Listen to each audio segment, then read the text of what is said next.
This is a relay project. Real Talk starts right now. Here's Ryan Jasperson.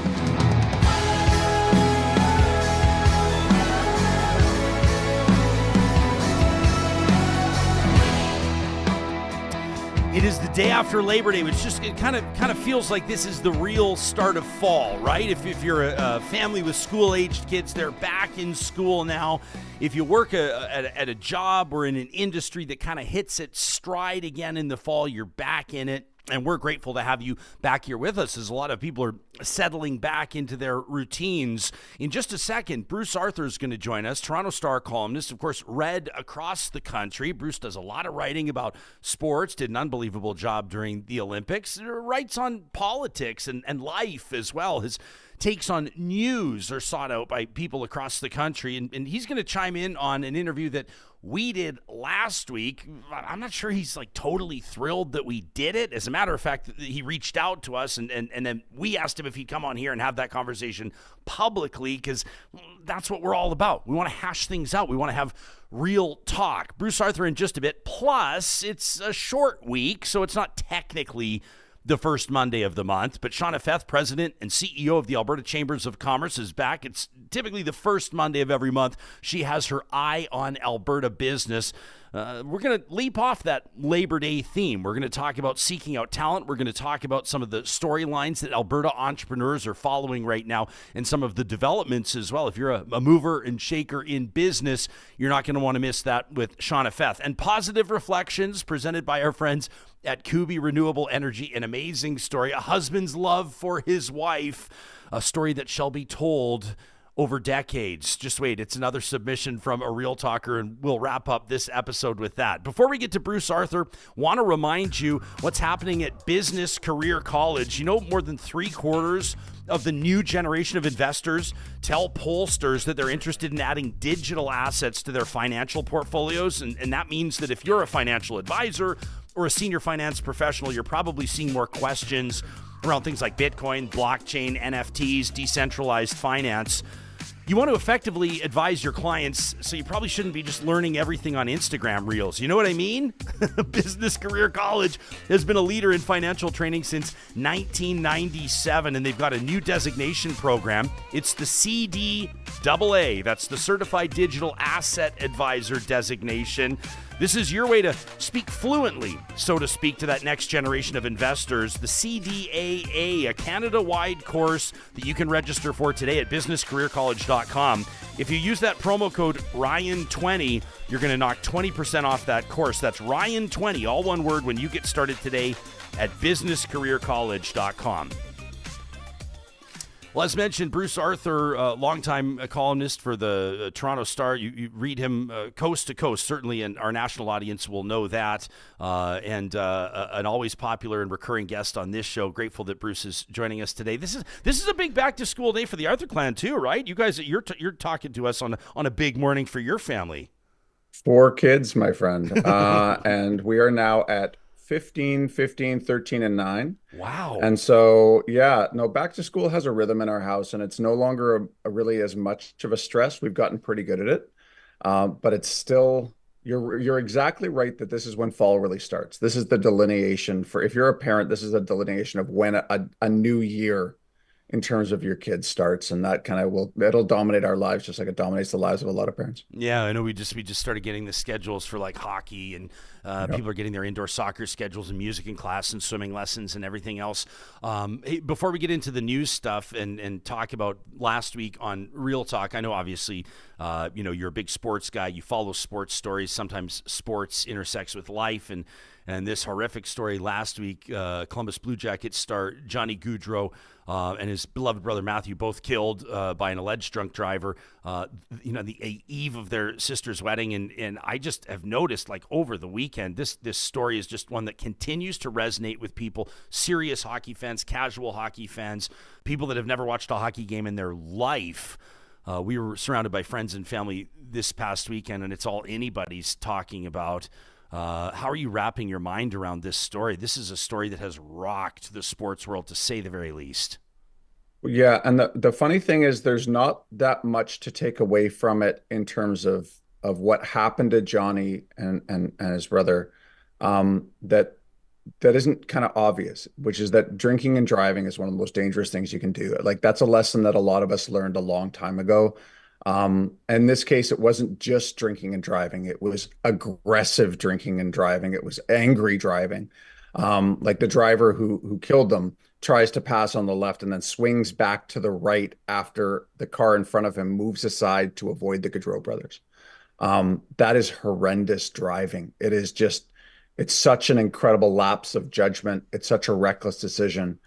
And the other part of it is that it is a human story beyond it being a hockey story. Like Johnny Gaudreau is one of the most beloved figures in Calgary Flames history since the end of the Iginla era. The time with him and Chipiuk was really the line they had with Elias Lindholm. That was as good as it got in Flames hockey in the last 15 years. And he was beloved, even though like when a star leaves a Canadian market, doesn't happen that often, but when it does, the anger runs deep. Yeah. It runs really deep because people take it personally. And what you saw after Johnny died is because people love them, right? That's why Johnny Gaudreau could leave Calgary in the prime of his career as a free agent for Columbus of all places.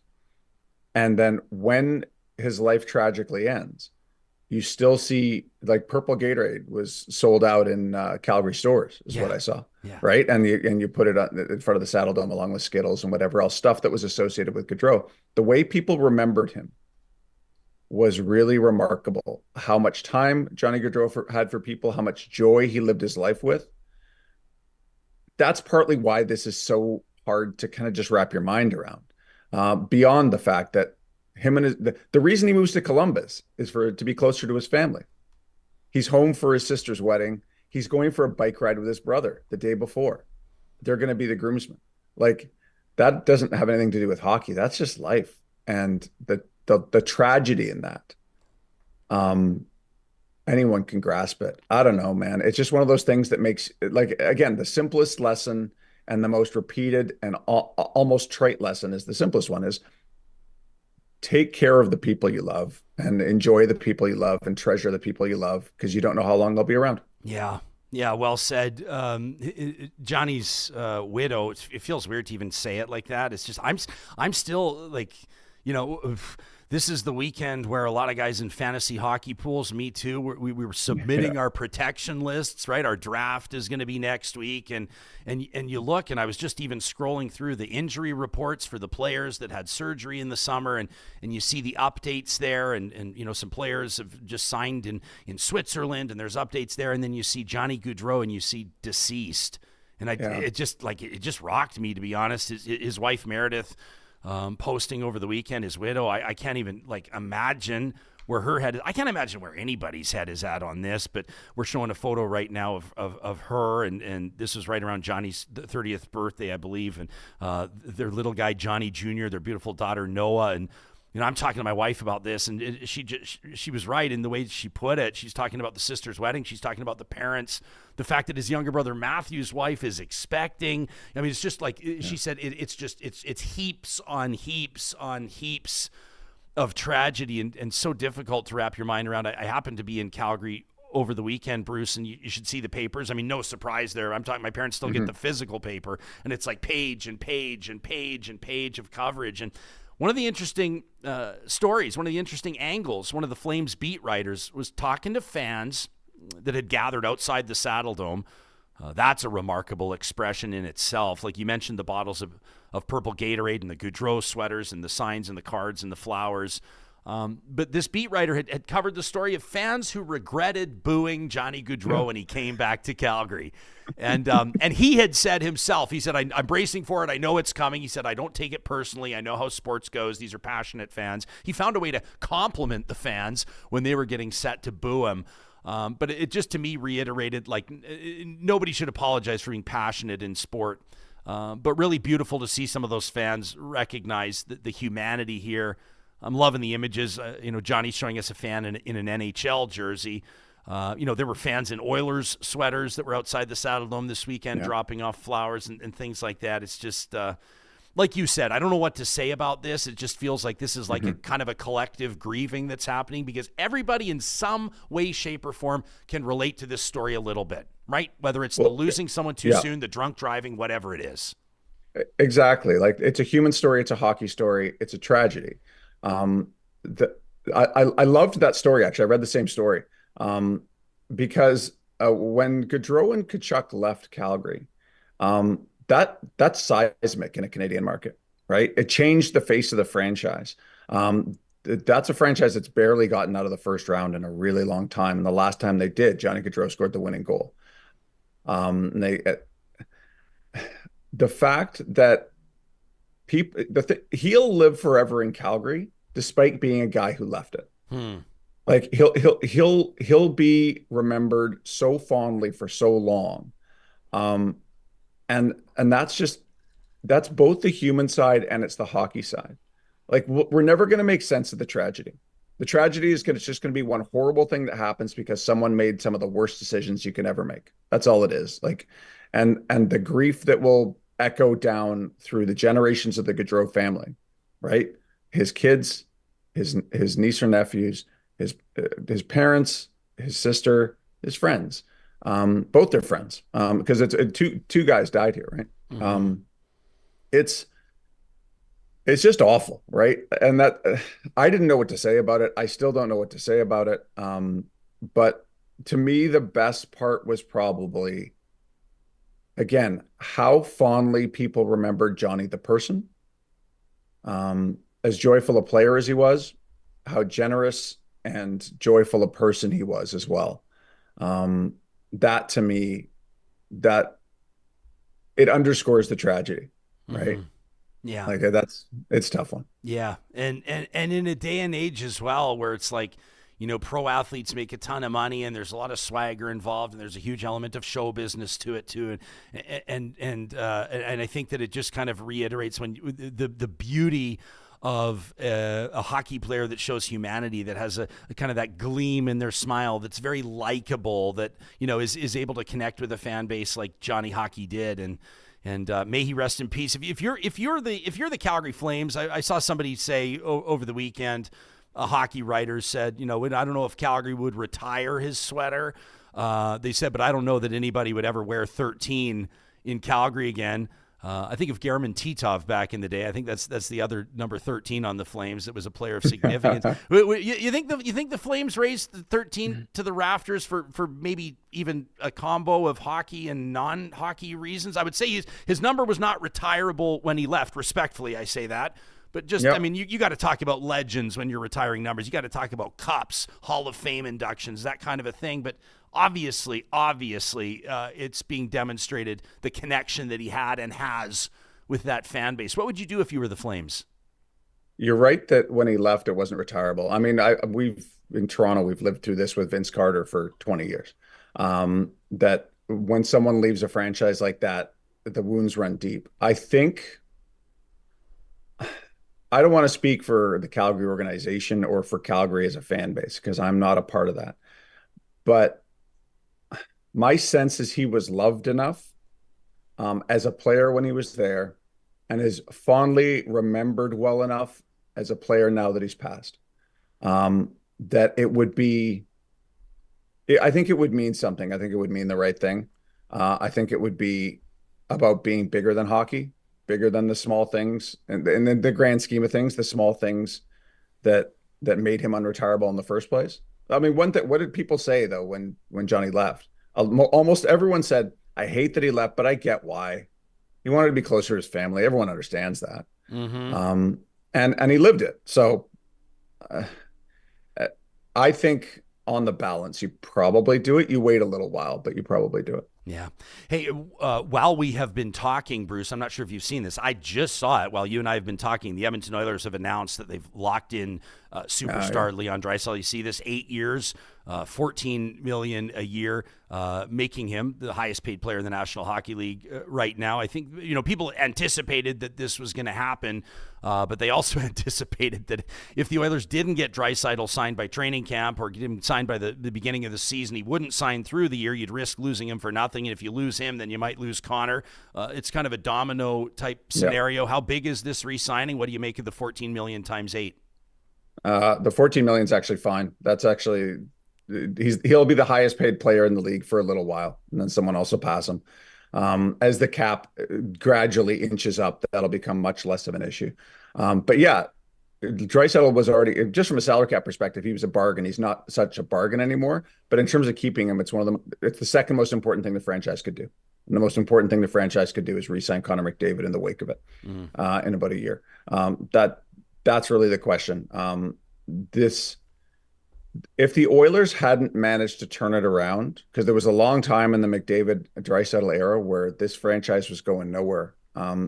If they hadn't become the team that they are, and partly that's because these guys became the players that they are, then this would have been a bigger question. But the fact that they got as far as they did, the fact that they went as far into the playoffs and into the Stanley Cup final as they did, that they got right to the edge, that's what keeps them, right? Is that it's possible. And one thing that certain players understand, and this should not be underestimated, it's hard to play in a Canadian market. It's hard to be a star in a Canadian market. You take on extra responsibilities, extra pressure, extra weight. Matt Sundin once told me that when he never relaxed, never truly exhaled until he was no longer the captain of the Toronto Maple Leafs. Like he held that in his chest, and he never saw it in him. But he held that in his chest every day because he felt the responsibility. And I think guys like Draisaitl and McDavid understand and embrace that responsibility. It's not always easy, but you really can't ask for better cornerstones for your franchise than those two guys. You really can't. And good on Edmonton for getting Leon signed. Connor, you'd think, is next. Connor's next, and then Evan Bouchard, and then I guess you sort of try to tie it all up with a bow. Whitestream in our live chat says you lose Connor now 100%. Oilers can only afford one. Not a chance. They're not losing Connor McDavid. There's no way in hell, and they'll do whatever it takes to afford him. You don't lose a guy like Connor McDavid. Although I recognize there was a summer in 1988 that Oilers fans still remember. It is a reminder that anybody can be traded, anybody can be lost, but it's not Connor's time. I'm not even going to go down that avenue. Would you even entertain the thought? They would put you and me on the third line. Yes. And pay us nothing before they would lose Connor McDavid. I would pay to play on the third line, but I don't think that anybody needs to see that. Bruce Arthur is our guest. Hey, listen, you hold my feet to the fire as a friend, as a colleague. I appreciate that, and I want to get to this in 60 seconds. Bruce reached out after a conversation we had last week with a pair of lawyers that are leading a class action against those that have been injured by COVID vaccines. That's coming up in 60 seconds with the Toronto Star columnist Bruce Arthur. First, I want to put this on your radar. Our friends at McBain Camera have just opened a brand new, beautiful flagship location in Edmonton's Mayfield Square. That's out in the West End, and coming up their grand opening tent event on Saturday, September 7th. That's this coming weekend from 10 to 4, an outdoor trade show featuring all the photo industry's biggest heavy hitters, including Nikon. This is your chance to see the Nikon Z6 III, the full-frame mirrorless camera. The mirrorless camera everyone's talking about. They've got the flagship Z9 and all the Z-series lenses. Johnny, did I just switch back and forth between Z and Z? I think I did in true Canadian fashion. I love it. We're hitting both sides of the border We got to get both sides of the border. Our American friends as well. I say Z, buddy. You say Z all the time? Z, okay, Z, you Whatever. get it. It's all Nikon, and everybody's loving it. And, of course, they've got more than $10,000 as well in door prizes to be given away, including that Nikon Z30 camera kit. You can learn more at McBainCamera.com/grand opening. Check out the special presentations they've got coming up. A whole bunch of stuff. That's McBainCamera.com/grand opening. And our friends at Friesen Brothers, we are so proud to see this, and we're proud of you, Real Talkers. We were telling you about what Friesen Brothers was doing for the Jasper Volunteer Fire Brigade. They were asking Friesen Brothers customers at their 17 locations across Alberta if they wanted to make a donation to the Jasper Volunteer Fire Brigade at the till. A $5 donation, Friesen Brothers matching it up to $50,000. Well, boy, did you step up. $100,000 from Albertans just like you, and then another $50K from Friesen Brothers. If you're watching on YouTube, we're showing you the photo. That's the big check. Friesen Brothers presenting a check for $150,000 to the Jasper Volunteer Fire Brigade. Thank you, Real Talkers. Friesen Brothers has a new Order Ahead app that's going to make your catering orders so much easier. You can download the app on their website. That's friesen.com. Bruce Arthur, our guest, columnist for the Toronto Star. People read Bruce's writing on politics, on sports, on news. And if people follow you on Twitter, they've noticed that you've been doing a lot of tweeting on misinformation and disinformation as well. It's been all over your radar. And for those that are listening on the podcast, they won't have seen you just let out a huge sigh. It was like the air just left your lungs. Well, what's going on? I mean, I've argued in the past that it's the defining challenge of our time. Because as much as something like climate change is a borderline existential challenge for humans, the way we understand climate change is filtered through how we process information, how we understand information, how we understand truth versus lies, how we understand what's happening around us. That's one of the oldest stories in the book, in the human book.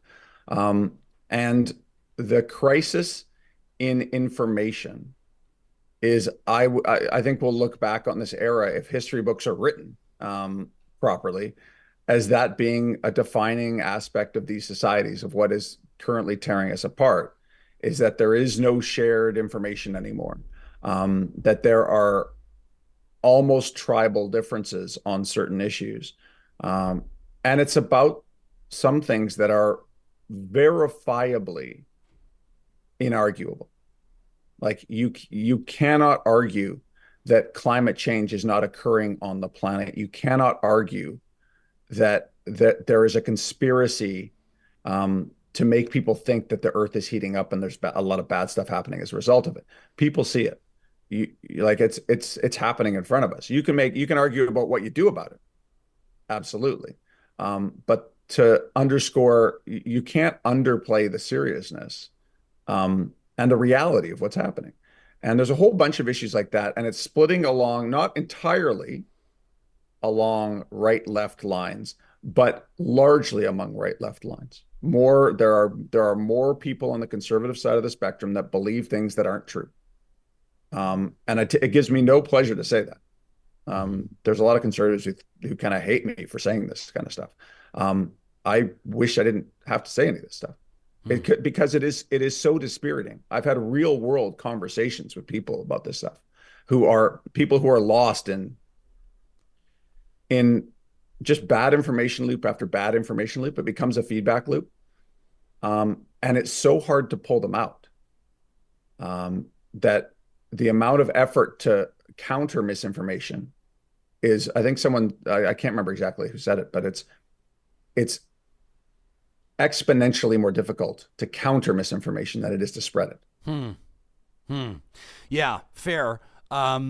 So here's the deal. For people that maybe aren't familiar with the story, I don't want to assume that everybody knows. So like a few weeks ago, we talked to Professor Tim Caulfield, who's a professor of health science, lab policy. Everything everybody knows. He's had a Netflix series. He's an author of many books, kind of seen as like a myth buster in a sense when it comes to health. He's been particularly outspoken about COVID, and he's kind of made it his mission to encourage people to science up. That's one of the hashtags that he uses, to look to science first, et cetera. So we have Tim Caulfield, Professor Caulfield, personal friend of mine, on the show about a few weeks ago, and we get a significant number of emails of feedback to that interview, because Caulfield was basically talking about misinformation around COVID vaccines and sudden deaths, and he was speaking pretty frankly about that. People can check out our archives on YouTube and podcast for it. And people were reaching out saying, basically, our family has experienced either serious vaccine injuries, or we know somebody who has, or this is kind of the reality.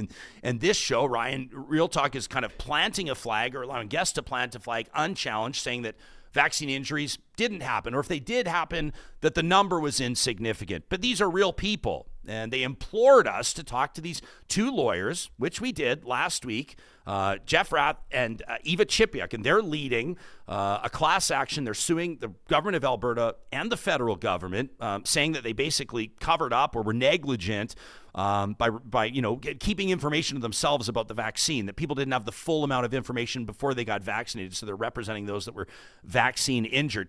To say the least, that interview struck a nerve with a lot of folks. And, we get blown up on Twitter. People call me all kinds of names. That's fine. I tune it up. But when somebody like you reaches out, and I told you this in a private message, and this is the kind of show we want to do. We want to have these conversations publicly. I said to you, I respect your opinion. I respect your perspective.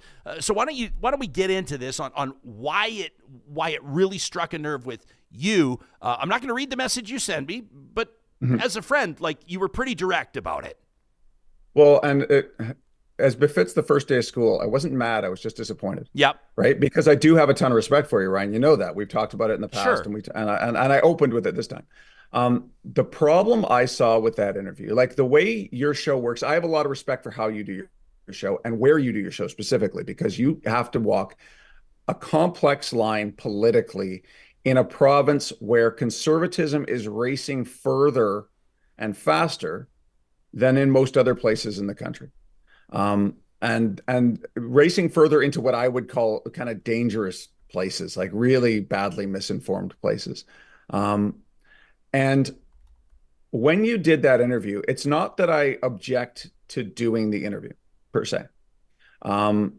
You could argue it's newsworthy, although every lawsuit like this that's gone forward has been dismissed. Every kind of anti-COVID restrictions lawsuit, anything involving the vaccines being unsafe, that stuff does not go very far in Canadian courts. The problem I have is the way your show works is you give people a chance to speak, right? And because you want to get into issues. And I respect that. The problem you get with actors like Eva Chipiuk and Jeff Rath is that I watched that interview. There was no way for you to counter the real-time stream of, and I'm just going to go ahead and say it, nonsense that was said there under the very real and appreciable guise of vaccine injuries, which not only exist, but are acknowledged by the federal government and in fact are enumerated by the federal government. That's not a secret, right? On the official Government of Canada vaccine webpage, you can see that there's between 11 and 12,000 serious adverse events following vaccination, not necessarily connected to vaccination, but following vaccination. Yeah. Which, if you give 105 million people doses of a vaccine, some of them will have bad events afterwards. And some of them will have real bad reactions, genuine bad reactions. And that has absolutely happened. The problem you get with people like Chipiuk and Rath is that they have a record of being bad faith actors. And I shouldn't even say bad faith, because I think they believe in what they believe. I think so. But they are demonstrably wrong. They cherry pick information. They present information without context. Dr. Paul Parks talked about this in the next day's episode. And I commend you on that, because you guys talked about it for probably about 10, 15 minutes, right? At least, yeah. But when you did the show, you did a half hour in which Rath especially said stuff about RSV, which is both statistically insignificant and not true, and extrapolated it to some really nonsensical places, in which he called Caulfield a liar. He accused the federal government of a cover-up. You tried to fact check this. You talked about the side effects of aspirin, Tylenol. And after the interview, you probably spent 5 minutes looking some stuff up, right? But you were not in a position, because almost no one can be. You were not in a position to push back in real time. And the problem with that is the topic to a great degree. And I'm not talking about censorship here, because the people on the right, and especially in the vaccine community, love to scream about, I'm being censored. No, you're just wrong. And the problem is the wrong stuff is dangerous. Anti-vaccine sentiment has been growing for decades. It is growing especially in Alberta. And the result of anti-vaccine sentiment, which is almost every time based on the same kind of cherry picking, of outright lies, of trying to create patterns where none exist. this stuff costs people their lives. It has cost people their lives during this pandemic and before and since. This is why you get mumps and pertussis and all this stuff is starting to pop up where we got rid of it for a while. It got down to a level where you'd never see it. And so when you have advocates who have a clear pattern of anti-vaccine advocacy on your show, I think you have to be more prepared than they are. Because in real time, the flood of falsehoods and misrepresentations, you can't stop that. Yeah, this is not like I'm not making excuses. I just want to talk this out with you. Absolutely. And I suspect you would agree with me on this. Is like it's tough to be more prepared than a guest in an interview when you don't know where the guest is going to go. Right. So there's that. And then there's also the fact people might say, and we got feedback like this. And we always say to our audience, like, talk@ryanjesperson.com is where you can reach us. And we say, let us know who you'd like to see on the show. Let us know who you never want to see on the show again. Let us know who you'd like to see together on the show. And people said, well, why didn't you put Professor Caulfield on with Jeff Rath? And the short answer is Caulfield would never agree to that. Like, I don't speak on his behalf. But there was 3 years ago in Edmonton, something like that. There was like a flat earth conference in Edmonton, and people were like, what you should do is get like the keynote for the flat earth conference and put them on with like a scientist from the U of A. And it's like the flat earther would never agree to that. Like, it's, you know what I'm saying? Yeah. Well, and so this is where you talk about the idea that all views are equivalent and have equivalent data and proof behind them. And it's not how the world works.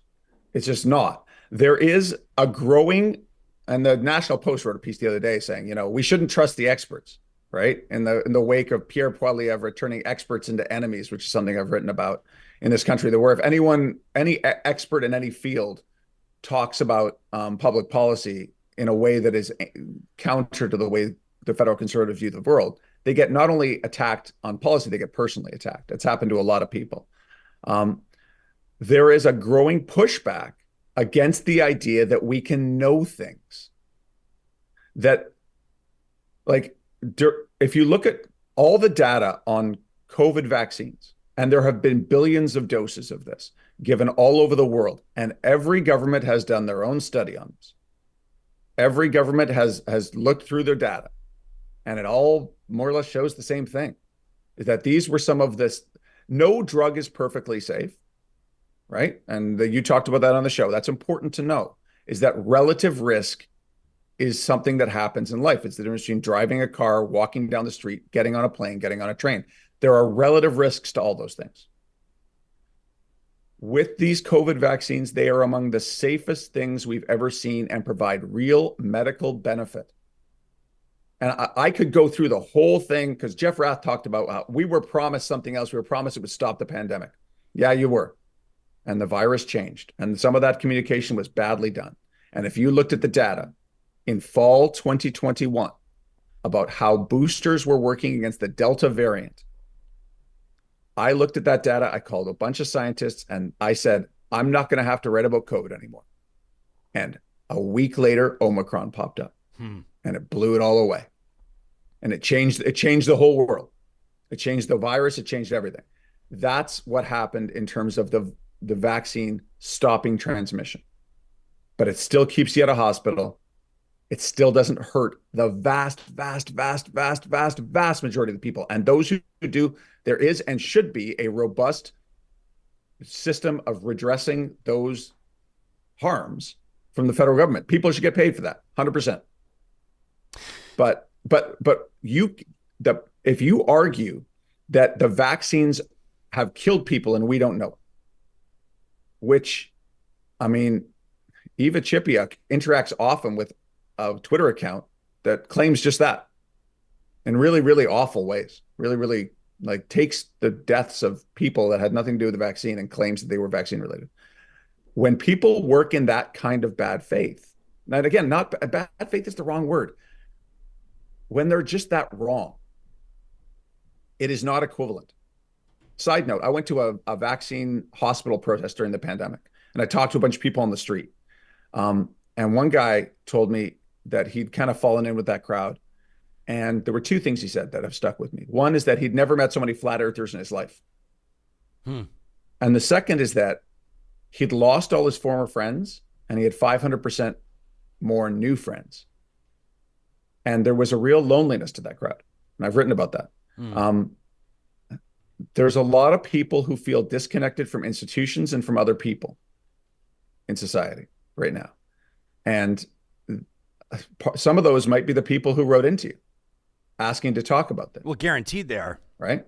But again, you can't treat ideas as equivalent when there are differing sets of like when there's just different reality behind both of them.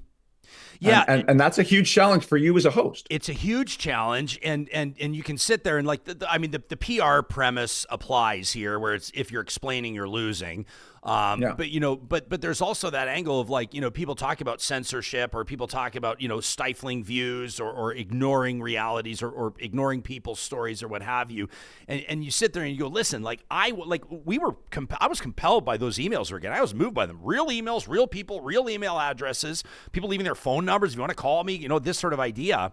And I sit there and I go, well, like you said, between 11 and 12,000 Canadians experienced serious side effects in some way, shape, or form connected to the vaccine. They're not drawing direct lines. Health Canada is not, but following being vaccinated. Okay, so draw from that what you do. But I thought, if 11,000 people in Canada were impacted by something else, we would cover it. But I will acknowledge I was a little surprised. I was a little taken aback at the outrage, sort of suggesting that this show had jumped the shark, that this show had gone anti-vax, that this show had, you know what I'm saying? Like sort of the. Yeah. I saw that. I saw a lot. I watched the shows and I looked at the reaction to the shows. And there was a lot of people who called you a lot of names, and said specifically that you were enabling an anti-vaccine agenda. Right. And doing it wittingly. That's what people were saying. I don't believe that for a second. Anyone with any familiarity with your track record would not believe that. Right. I don't think you helped yourself by how you responded to some of that criticism. Probably true. Right. Like the thing that caught my eye first, the first thing I saw on this was the way you thanked Eva for her appearance on that. Actually, she responded to your tweet, right? To speak frankly, that pissed you off. Yeah. Yeah, you were pissed because off. in that tweet, she repeats some things which I think are again discredited and wrong. She calls Tim Caulfield. She says people are being disparaged, censored, and even gaslit by people like Tim Caulfield. You had the laudable idea that hopefully we can bring people together, and I would love that to happen. A lot of people in the anti-vaccine camp think I hate them. And I hate some of the things that people in anti-vaccine circles do, especially when it comes to ascribing tragedies to the vaccine when there's clearly no link there. I just think that's ghoulish behavior. I feel a huge amount of sympathy for people who don't trust vaccines. One of the stories that I wanted to write in the pandemic that I didn't, it was right before Omicron. I called people whose job it was to talk to vaccine hesitant, especially parents.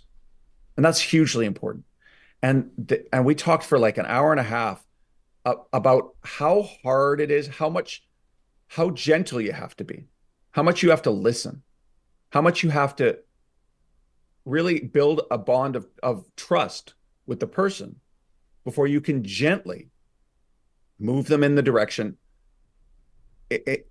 to protect their kids and themselves. It's so hard to pull people out of these holes. I know people whose family members have done it. I have family members who don't trust vaccines. I feel like everybody does. And the thing is, it's actually it's a relatively small cohort of the population. At the height of the pandemic, it was vanishingly small. It was like 10%, right? We got about 87%, I think, of the country got up to 2 doses or more, which is kind of what you needed. But if 1 out of 10 people, if you're on a bus and 1 out of 10 people believes something rabidly, and let's just say, no, this is not analogous. Let's say you have 1 out of 10 people on a bus is rabidly antisocial, right? Messes up your bus ride. It change like you're going to find those people all through society. With people who have hesitancy over vaccines, there are multiple different camps there. There are people who just lack institutional trust. So you see a disproportionately higher vaccine hesitancy among Eastern Europeans who grew up under communism, where if the government tells you something, you do not believe it. That's totally understandable. I knew a bunch of people who were Eastern European who did not trust the vaccine. Then you get the wellness kind of community, which is kind of your naturopath adjacent people. And then you get people who just have a different fundamental hostility towards institutions. And it often overlaps with things like climate change. It overlaps with more and more with really a lot of antipathy towards the LGBTQ movement. And it kind of boils down to how the world is changing and a real hostility towards that. I have a huge amount of sympathy for those people, but partly it's because people believe this stuff because they don't have access to the correct sources of information. And I don't mean to be like elitist in that way. There's just some stuff that's right and some stuff that's wrong. Right? Like, but it is so disheartening because then the problem you get, and this is why I reached out to you about the show, is that when you platform people who say this stuff, it's not like people arguing over road tolls. It's not people arguing over tax levels and how you fund education and healthcare. Those are policy disagreements. This is stuff that gets people killed. And in terms of childhood vaccination, gets kids killed. It's just more difficult, right? It's more dangerous. And you can't keep up with their, I don't want to say alternate universe, but it's a little bit like that. Yeah, I was going to say, it's not even like hosting if I were to bring in the organizer or the keynote speaker at the Flat Earth Conference, and I'm not trying to sound like an asshole, but it would be a little bit more like for entertainment purposes, or at least in the sense of like, let me pick your brain. Like, I want to know what makes you tick. Like, I'm just more fascinated to talk to that person. Like, how did you get to this point? How do you explain basics? Like, that sort of idea. But the stakes aren't as high because at the end of the day, it doesn't really matter. Like the earth is either round or not. And, I think everybody kind of knows the deal. And so, well, like the earth is going to be round whether or not you believe whether or not you believe in it, right? Gravity applies. It's been doing it a long time. Yeah, so there is that, and the stakes are high on this. And we talked to Dr. Parks. I recommend people check out the interview with the AMA, Alberta Medical Association president, the day after. I talked a lot about how, they're concerned now because, parents, vaccine hesitancy that was born or that grew in some people through the pandemic is now translating into vaccine hesitancy around things like MMR, polio. Yeah. Like now you're starting to talk, we're sort of winding back the clock 75, 80 years on some pretty basic stuff. And so we recognize that it's important. Yeah, listen, at the end of the day, I just, we welcome these types of conversations. I didn't do that interview to piss a bunch of people off and get ratings as we're being accused of. Mm-hmm. It was like, like in response to some of the messages we got. And if a show called Real Talk can't have real conversations about real things, then what are we doing? But also, I'm grateful to have you here holding our feet to the fire to talk about this because, again, if we're asking for feedback, we're receiving feedback and we're ignoring it, then what the hell are we doing? You know what I'm saying? And so I really appreciate that. And some people will yell at you for me being on your show. Sure, and for the stuff I've said here today. Yeah, absolutely. And again, I understand that. The pandemic was a world trauma event. It was the most traumatic thing to happen on a population level to this country and to a lot of countries around the world in our lifetimes and in the lifetimes before ours. If you go back and read about the 1918 pandemic, like 1914 to 16 rather, about the Spanish flu, basically. It was incredibly traumatic. And they forgot it as fast as they could. That's what I learned when I called a bunch of historians about the Spanish flu. They ran away from 50 to 100 million people died, and they didn't want to talk about it afterwards because there was nothing they could do to stop it. And they lost an immense number of people. And there was no lesson to be learned in it back in the terms of the Spanish flu. Like they just didn't have the tools to fight it. With COVID, we did. And we still forgot it. We still wanted to get away from it as fast as we could. And we're doing that right now. Look out your window. But the trauma is what's going to last. The damage that it did to a lot of things, from healthcare on to mental health, to all these things. But the trauma and the way some people were radicalized by that trauma, which again, it's a normal human reaction for a lot of people. My only hope is that I don't even know what to hope for here, because some people, I don't know if you can convince them that things are other than what they see. I think people are really hardened into their beliefs on this stuff. So I've really tried to become more empathetic, to not lash out, because there is a lot. I mean, again, people who are hesitant about vaccines deserve sympathy, because they've been lied to. They've been misled, and it's dangerous. But again, it's so hard to reach each individual person like this. All you can do is the people in your life, try to be patient with them and try to be empathetic, and that's it. Like, and I would just counsel politicians especially to be really responsible about how you talk about this stuff and how you embrace this stuff, because on a wide scale basis, it is incredibly dangerous societally. Talking about politics and vaccine misinformation, by the way, Caulfield has just published a story, a piece at healthydebate.ca, Politics and Vaccine Misinformation, a horrifyingly bad mix. We were showing it on the screen. I'll link to it in the show notes if people want to check it out. Bruce, always appreciate talking to you. Always appreciate your time, especially on the morning of the first day of school. As a father of four, it means a lot to us that you made time for us. Thanks for doing this, buddy, and wishing you just a fabulous September. Looking forward to having you back on the show. Ryan, I had respect for you before the show. I'll have respect for you now that the show's done. Always a pleasure to be on. Thanks, buddy. That's national columnist Bruce Arthur from the Toronto Star. Give him a follow on Twitter at Bruce_Arthur.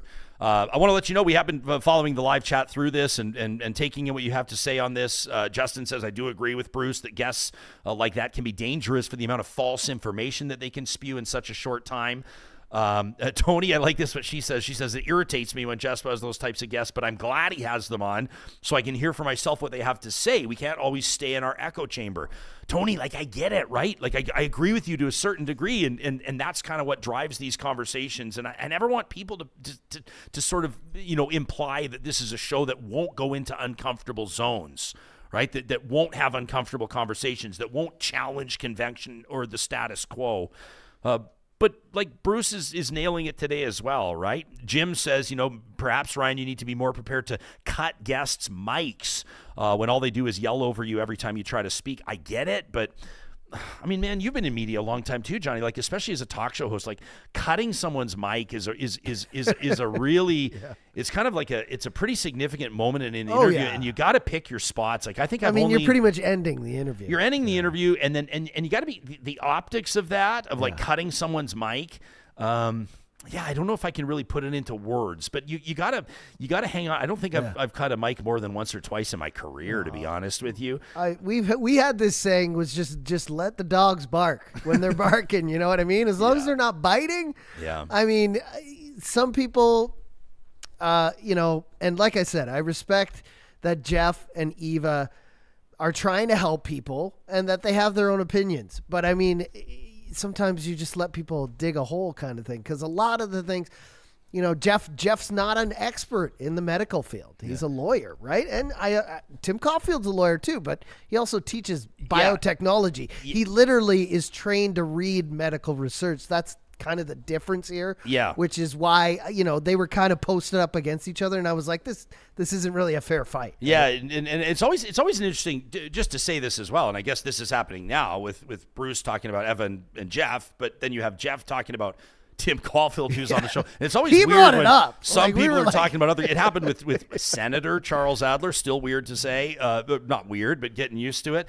But Do we call him honorable? What do we call him? No, Senator. Yeah. So, but and by the way, more Senate appointments over the weekend. Yeah, we saw that. Christopher Wells, Dr. Christopher Wells, has been appointed to the Canadian Senate. He's going to be joining us on the September 4th episode. That's tomorrow's episode of the show. By the way, that might even be more of a, or it's being treated as more of a controversial appointment than Adler's. So we'll get to that. But you remember Adler would be on the show every Monday back in the day, and people would come on and just roast Adler after those. And it's always kind of like a weird feeling when you're like, he's not here, man. He can't defend himself. No. But but I appreciate these comments from people. Travis saying, not all perspectives are equally valid. Ryan, that's why you don't have lime green sky experts on your show. But what about this from a Green Tomato who says, we ignore people and their false beliefs at our peril because we can lose society. And I think there's an element of truth to that as well. Obviously, this is something where I know that it resonated with a lot of people. The numbers don't lie. The amount of feedback we got didn't lie. I hope you enjoyed the flamethrower presented by the DQs of Northwest Edmonton and Sherwood Park on Friday. It was like from wall to wall, start to finish, your responses to that interview with the pair of lawyers. And so we do welcome your feedback to talk@ryanjesperson.com and encourage you to, if you've got something you want to say, feedback you want to provide for the show, we sincerely want to hear from you, and we always appreciate it. Lost in all of this, by the way. Oh, yeah, by We the way, love Leon emails. Draisaitl, he's extended by the Oilers. That's the story that's flying under the That's radar great. right now as we're talking about all this other stuff. I wanted to say emails are great because we can't hear you barking, but we can imagine it. Yeah, this Draisaitl stuff. I mean, a lot of people in the chat saying we don't have that much money. I mean, They'll it find is it. scary that when you add up some, and I know Bouchard's not signed yet, and McDavid, but you think that McDavid's probably going to get 16 to 18. He's going to be above or at the same Not level 18, as but Draisaitl. yeah. Let's go 9 for. If you add up all the numbers, you do get kind of scared when there's like a lot of players left and only like $20 million or something. But you have to remember caps are increasing, and they're increasing a lot more year per year. So we're talking like 3 years down the road.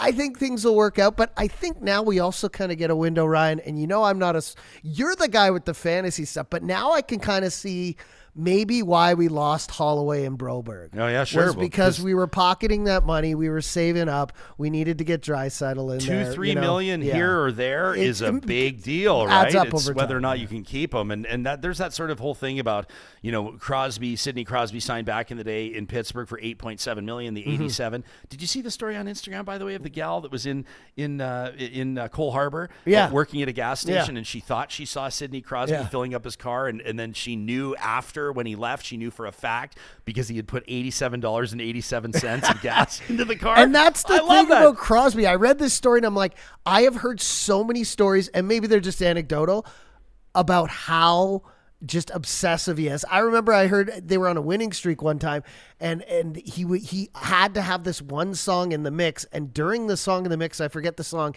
he had to do the same stick routine. Like, he's one of those obsessive. Oh yeah, I love straight it. obsessive. But dudes. here was the deal in Pittsburgh was when he signed for 8.7. The rule was unspoken. Nobody's making more than Sid. So then Malkin knew he had to sign for less. Letang was going to sign for less. Fleury was going to sign for less when he was there, and that was the secret to being able to put teams together that won cups. And so that'll be the challenge for the Edmonton Oilers as well. But big day for Oilers fans with Draisaitl signing, and I think it's a sign. Like you better believe that at the wedding this summer, that Leon and Connor had decided. They decided together. Are we coming back together or not? You know that's a fact.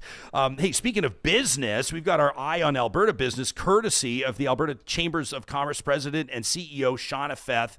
It's typically the first Monday of every month following Labor Day. It's a Tuesday this week. Shauna Feth coming up in just a quick second. But first, I want to let you know that these conversations, these fulsome, in-depth, unflinching conversations on Real Talk happen with the support of steadfast partners like our friends at California Closets. You can find them online at californiaclosets.ca, whether it's a bedroom, a workspace, a living area, maybe it's your garage you're looking to improve. They provide incredible advice and installation, custom storage solutions for the entire home. They can work with any budget, and it all starts with a free design consultation. You can book that today at californiaclosets.ca. At Athabasca University, it's back to school, sure, this fall, but keep in mind, that's a story year-round because they're Canada's open university. That's right, students from across the country and beyond look for that AU advantage. World-class accredited online degrees and courses designed so you can complete your education wherever and whenever it works for you. So it may be the first week of September you're getting started, or the first week of October, November, December. You get the idea. And the numbers don't lie. More than 94% of AU alumni say they're satisfied with the quality of their education. That's incredible. 94% satisfaction. You can learn more about the AU Advantage today at athabascau.ca. And before we get to Shauna, I want to put a small business on your radar. They launched in Calgary to much fanfare, Vine Arts. Curated craft beer selection, incredible wine selection. I go there because their bourbon, tequila, mezcal selection is curated like nothing else I've ever seen. Well, they're celebrating their 1-year birthday at their new Edmonton store on 124th Street. That's coming up next weekend, and you don't want to miss it. They've got 15% off all items in the store, plus featured collections. They've got tasting menus. They want to do small bites there. Welcome you in to check it out. I love how they organize their wines, not by country of origin, but by taste profile. Learn more about that 1-year anniversary celebration. It's coming up in just a short while. That is the 14th of September, next Saturday at vinearts.ca. Hard to believe. We're already into September, and that means that we've got Shauna Feth back in the house, the president and CEO of the Alberta Chambers of Commerce. How was your Labor Day long weekend? Did you take some time to yourself, do a little relaxing? Yeah, excellent. I mean, who could fault the weather? Hey, just absolutely fantastic. So got a lot of outside time and really enjoyed some R&R. Yeah, no kidding. Well, we celebrate Alberta Day in our province, and we also mark Labor Day, of course, and it kind of reiterates, it feels like a perfect jumping off point with you, the importance when we talk about labor, we talk about the workforce, we talk about talent. This has been one of the storylines for sure for Alberta businesses over the past year at least. Oh, since we've been surveying Alberta businesses since 2019 with our Alberta Perspectives research platform, it's always been in the top 3 and often top 1 or 2 over the course of those years. So we know, our businesses in the province need the qualified and skilled people to run and to grow and thrive and diversify and get into new markets. So we continue to keep really close eye on talent. It's a priority for me as well in terms of, how and where we provide the support to our members. There's been a lot of talk about Canada reducing the number of temporary foreign workers in Canada. And I always want to know, like, when the rubber hits the road, where are businesses at? Where are employers at with this? What are your members saying to you about TFWs? Yeah, so really what it is the Government of Canada is reducing the number of LMIAs that it's going to actually approve. And it's really looking at what's triggered this really is that our unemployment average has gone up to 6.2%. So they're really looking at that and saying, okay, why do we have such high unemployment yet we're still approving so many of these new applications for temporary foreign workers to come in? So they're looking at reducing some of the things, some of the areas geographically, for instance, in cities or areas in the province where unemployment is over 6%, they'll reduce those application approvals.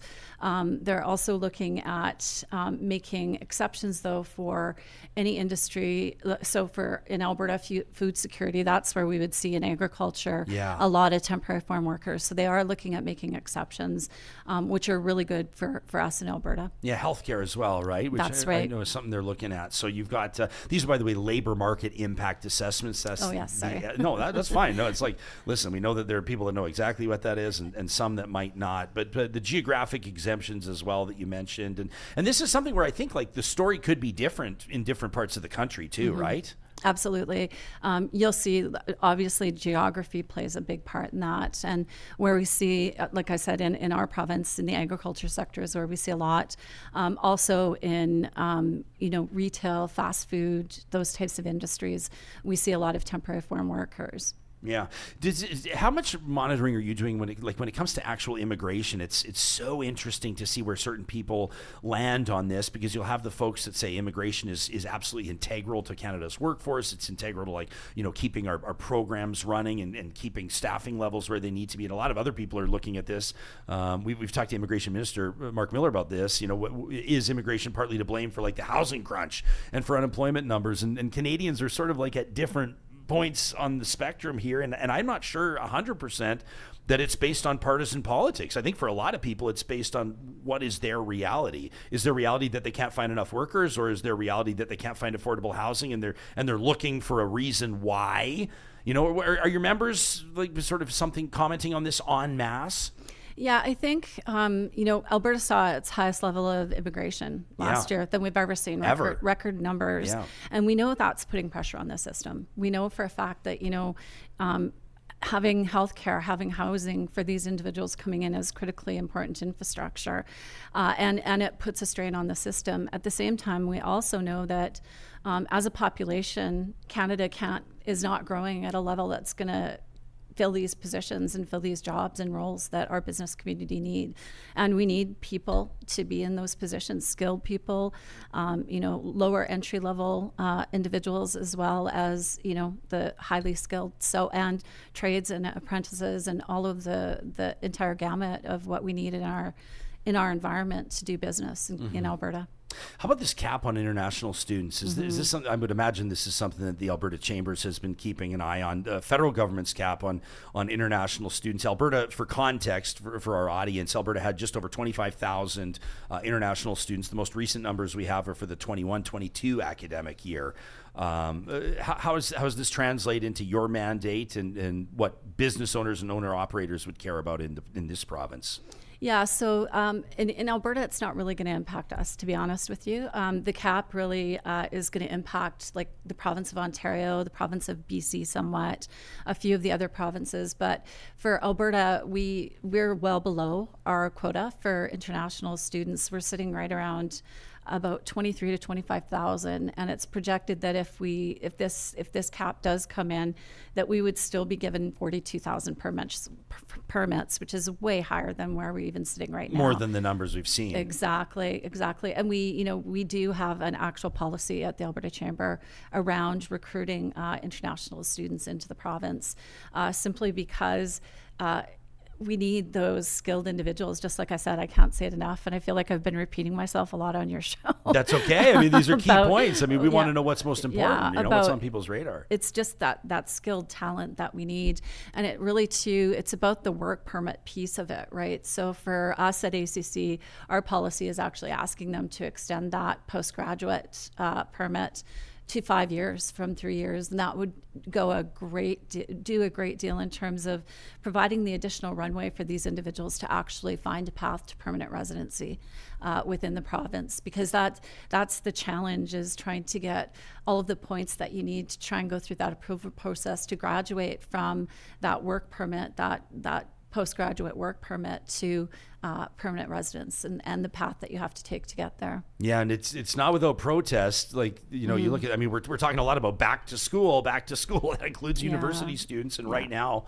the numbers are pretty significant. The numbers that I've read, over 70,000 international students could face deportation. I mean, that's enormous. That's a population of 2 big universities, for context. Absolutely. And they're protesting, and they have every right to. I mean, these are students that have come into the province with a line of sight into a path for a new future, a new home in Canada. These are highly skilled individuals that we need in our workforce, that,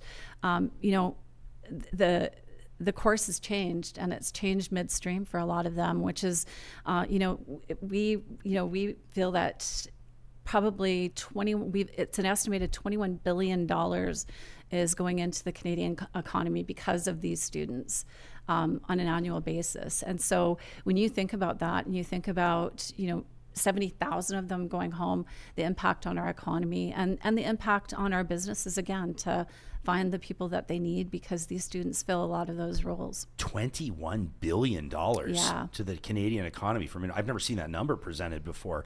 We'll link to it. There's the resources on your website, on the Alberta Chambers of Commerce website, that we'll link to in the show notes. People can always check out abchamber.ca. So when it comes to, like, if you're sitting down with, let's say you've got federal cabinet, you're bending their ear and you're putting forward policy that you think would be best case scenario, that you think would be most intuitive, or that you think might be setting up Canadian businesses, and in particular Alberta businesses, to be positioned where they need to be, what would be a couple of key points that you would really drive home to policymakers, to cabinet? Are you talking around international students specifically? Yeah. So what I already said, Ryan, is increase that runway for them to find that permanent path. After school, after graduation. Right. Give them an additional amount of time, because 3 years goes by very quickly. Sure. And especially in that approval process to get that permanent status, giving them that extra couple years to get the additional points they need to be able to get the recommendations, get the nominations that they need, all critically important. So that's one of them. And then really considering too, when they're looking at permanent residency for these international students, think about the sectors where we need people, and think about looking at those differently than other sectors, or more of those higher level places like food security, like healthcare, where we know we need people and we need them now, and these students can fill those roles. Look at how you can maybe expedite that process a little bit more for those, and skilled trades, again, another one where we absolutely need people. Look at how we're talking about population growth, and how we're expecting our cities, our urban centers, to grow across Canada. In particular, though, the forecasted population growth in Alberta over the next 30 years is astounding, and the need for skilled trades is going to be enormous. I should mention, by the way, I should have mentioned this for our audience benefit before I even asked you about this, but this is something you obviously take personally. But when it comes to your career, you're a member of the Provincial Career Education Task Force, the Provincial Dual Credit Advisory Committee, the Foreign Credential Recognition Advisory Committee. This is something obviously that matters to you deeply. Well, and it matters to my role at the ACC in terms of being able to really support some good policy that will impact businesses and make that ability to get and hire the talent they need much easier. That's the dream, right? Is that if you need people, you'd have people. And if there's people out there that are skilled, you would have them in those roles too. I also co-chair the Alberta Talent Development Task Force, which we've done a panel on before. And that's a partnership with ACC and the Alberta Post-Secondary Network to really work on, we're talking about talent, but we need experienced talent, we need skilled talent, we need entry-level talent, we need talent in all sectors across all walks of life in terms of getting them into positions. And really it's a focus, because we need it to be a focus so that we can ensure that the members and the businesses in the province of Alberta have access to who they need when they need them. When we're talking international students, let's say, you've got these, grade 11, grade 12 students, early post-secondary students in China, India, Australia, Austria, wherever. And they're looking at all their options, and they're looking all around the world. What's your assessment of where Canada stands as a post-secondary destination? And in particular, let's talk about the province of Alberta and the big post-secondaries here as well. What's your assessment of how we stack up internationally?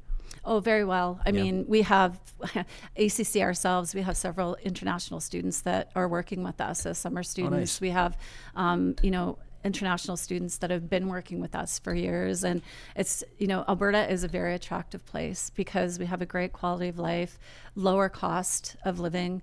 If you can get past the weather. That tends to be the thing.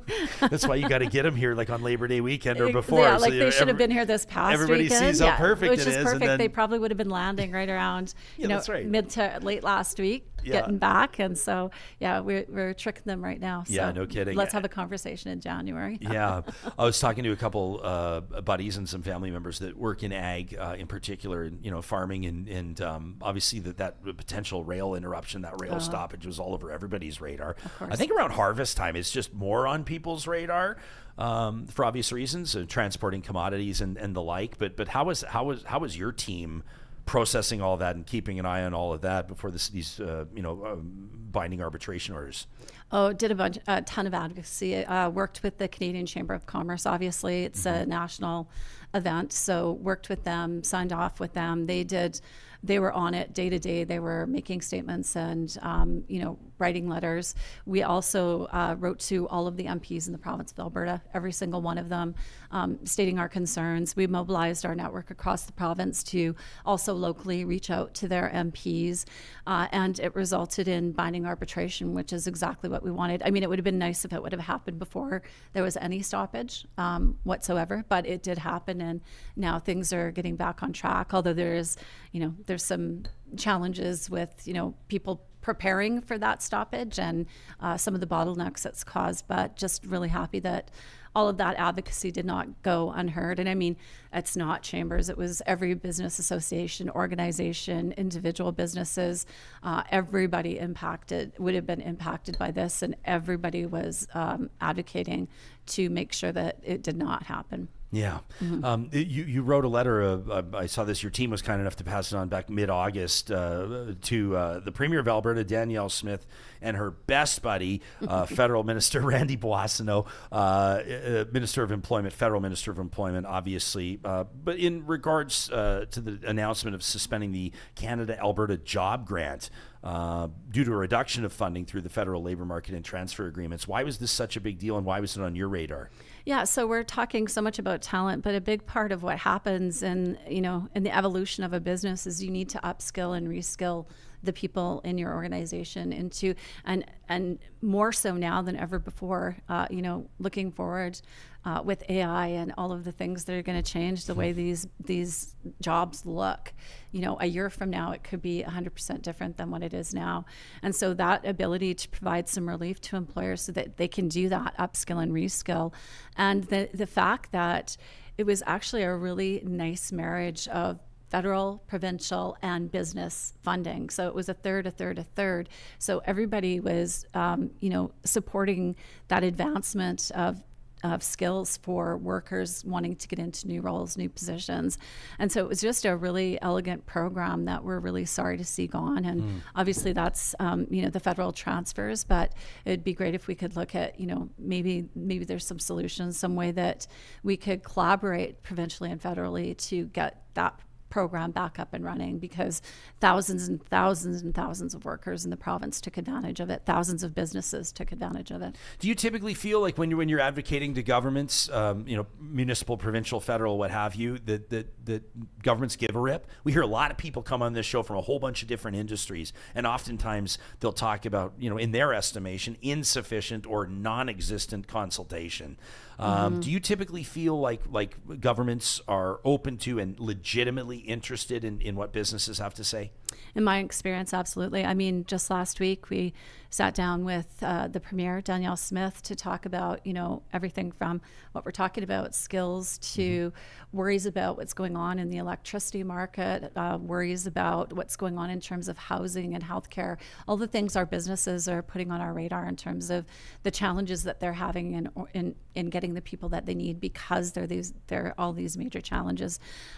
Also, she is very open with us anyway about what her priorities and challenges are and what's coming down the pipeline, which makes it even easier for us to know where we should be putting our efforts around policy and advocacy, and where we should be, getting feedback or doing maybe some research around some priority areas that we can help inform the government.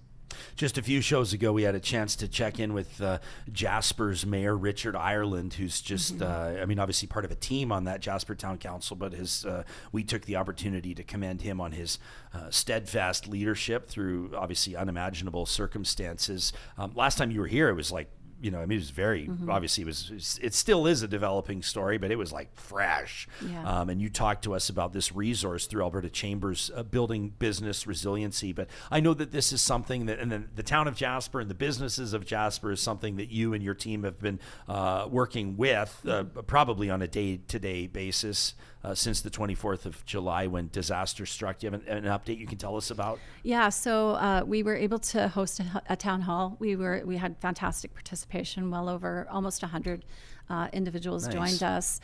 We had, Minister Jones. We had representation from Parks Canada. We had representation from the municipality. We had individuals that were specialists in insurance and banking and all of the things that, the businesses are going to need to be paying attention to as they're getting back into business and back into, okay, what is the runway and what is my reality in terms of, reopening, what's realistic, and what do I need to be thinking about to make sure that happens, and how do I also ensure that my business survives through this, which is critically important for us. And so we have that. We have the Chamber Relief Trust Fund, which is a trust fund that will support the Chamber itself. So we actually have Patty, who's the Executive Director of the Jasper Chamber, coming into our office tomorrow to work out of one of our offices and to also just have a conversation around, okay, where can we apply those funds that's going to support the Chamber to then support their members and the business community as they look to rebuild and reopen. Yeah, I mean, Mayor Island makes, great points that may seem obvious to people, but it's like, if people are going to return home, and we recognize that a lot of folks don't have that option right now. For some people, this will be a 1 or 2 or 3 year interruption in everyday life, but you've also got to have people able to work if they're going to come back. And it's interesting, right? Like in so many ways as maybe Alberta, like the energy industry is so incredibly important. Agriculture is incredibly, every region of Canada has its industries, and tourism obviously is so important to Jasper, and so many operators. Many of them are going to be starting again, but some of them are just ready to get going, but they need to have those pieces in place, and the town needs to be ready to welcome visitors again. And I know that there's so much work happening behind the scenes for that to happen. It's not like there's 55 different industries there that are supporting that town and keeping people employed. Yeah, and I mean that's the key point, right? Is they got hit at their highest point in the season in terms of revenue generation. This is their Christmas. Yes, and it's going to have an impact. And so all of the supports and resources that we can provide, or all of the access to supports and resources that are going to be available, and just making sure that on that business resiliency page that we have on ACC's website, that we really kind of have step-by-step instructions. And it's set up in such a way, it's been curated in such a way too, that it's about preparation in advance of an event. It's about during the event, and then it's about post-event. And so just making sure that we provide them with as many resources as we know about. We're out there curating that on their behalf. That Building Business Resiliency page is an amazing resource. We'll link to it in the show notes. Coming up on the 30th of September, the Monday, is the National Day for Truth and Reconciliation, but the Chamber's doing something on the Friday ahead of time, on the 27th of September. What do people need to know about this virtual event? Yeah, it'll be an hour virtual event recognizing National Day of Truth and Reconciliation. We'll have Desmond Jackson joining us, and we'll be making some announcements about some memorandums of understanding that we've signed in the last few months. So excited about that, and just really excited about honoring that day, doing it on the 27th, because we're hoping to get those individuals that will be at in-person events and all of the other things on the 30th into a conversation with Desmond about what it actually means to do that authentically. No, it's great that you're doing it. People can find out more about that at abchamber.ca. Before you go, I want to ask you about a couple of other things. You do have a talent development symposium happening. It's coming up. I mean, I don't know how you keep an eye on your calendar. It's like you guys have a lot of stuff going on, but who's this for? So that is, the symposium is that partnership, the Talent Development Task Force. So it's going to be really focused in on, key programming streams like labor market information, about work integrated learning opportunities, focusing in on areas like how do we engage students earlier on into those conversations. As you mentioned, one of the streams too, I participated on the Career Education Task Force, which it's how do we also think about getting students into these roles sooner. In high school, thinking about if you want to trade, then let's path them through a trade. If you want to be a doctor, let's path them through the sciences. If you want to be a nurse, whatever the case may be, we're looking at giving them those opportunities sooner. So that'll be a stream.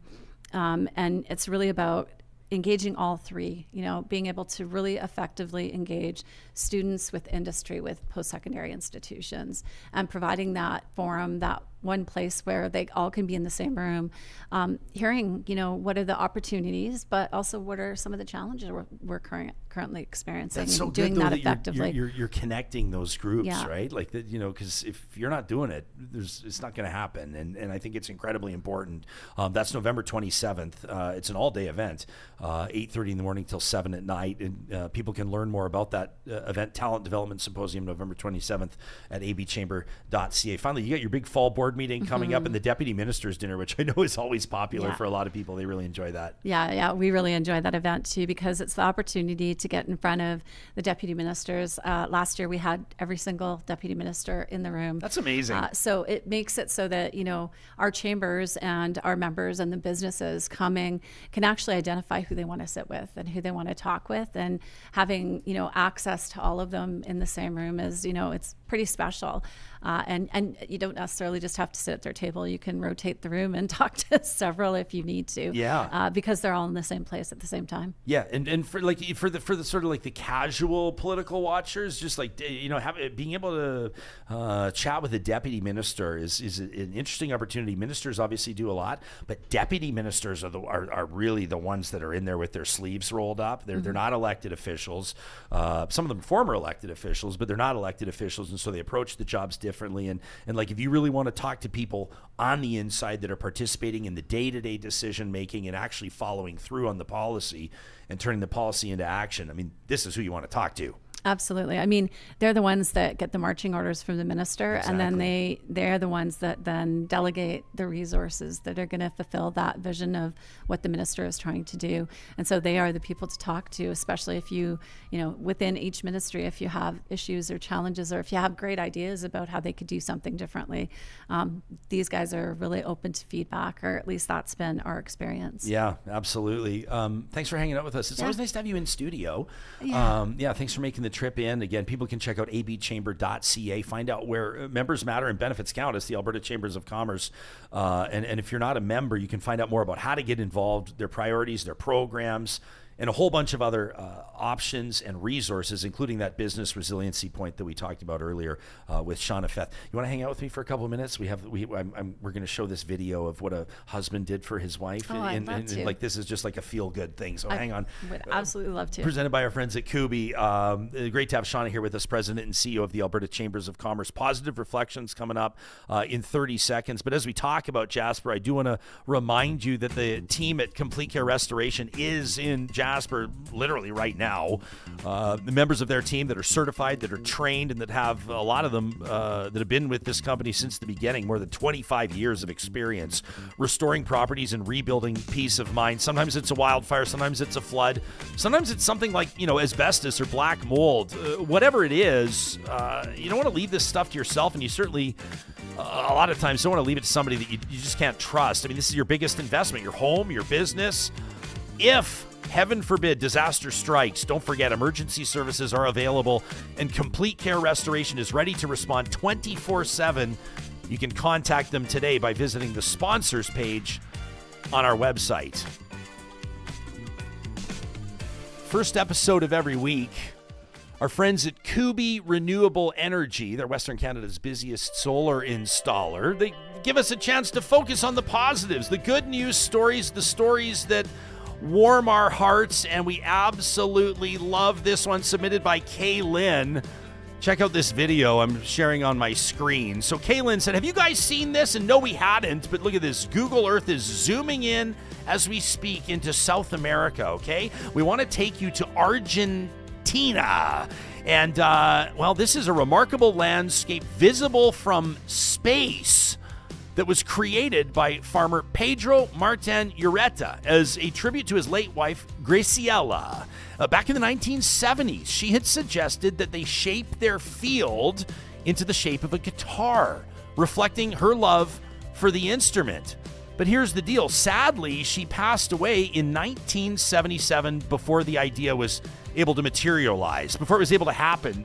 But her husband, Ureta, began planting this guitar-shaped forest 2 years after her passing in 1979 with his 4 children, using over 7,000 1,000 trees, cypress trees, that form the outline of this beautiful acoustic guitar, a star-shaped sound hole, and eucalyptus trees planted to represent the strings. Today, 40 years later, this guitar stretches 2/3 of a mile, again, visible from space, serving as a powerful symbol of enduring love. I mean, how great is that? These are the types of stories, the love stories that we just love to see. And we're so grateful that Kaylin took the time to pass it along. She said, "Have you seen this?" I wrote her back. I said, "We had not." But it's a perfect fit for Positive Reflections. We hope it filled your bucket like it did ours. If you see or experience a story of a random act of kindness, of somebody paying it forward, and you'd love the world to know about it, send us a note to talk@ryanjesperson.com. You can shoot us a DM at any of our social media platforms as well. You'll find Real Talk RJ on TikTok, Instagram, and Twitter. And of course, every week it's proudly presented by our friends at Kubi Renewable Energy. You can get a free solar quote today at kubienergy.ca. Hey, a quick note for the rest of the week. Coming up tomorrow, that's the 4th of September, we'll talk to the newest appointed senator out of the province of Alberta. It's Dr. Christopher Wells. A lot of controversy around his appointment. The premier says it's a lousy choice. We're going to get Dr. Wells' response to that. Coming up on Thursday, we're going to go deeper into our conversation on medical assistance in dying. More and more Canadians are choosing it. We're going to talk to an oncology palliative care nurse who's got a ton of experience in this field, and I think that she's really going to move you with her perspective. Oh, and by the way, how does Senator-elect Erica Barudis feel about Dr. Wells' appointment? Erica didn't get tapped on the shoulder. You're going to find out before the week's done. Thanks for being a part of Real Talk. Thanks for contributing to the conversation each and every day. We'll see you next episode.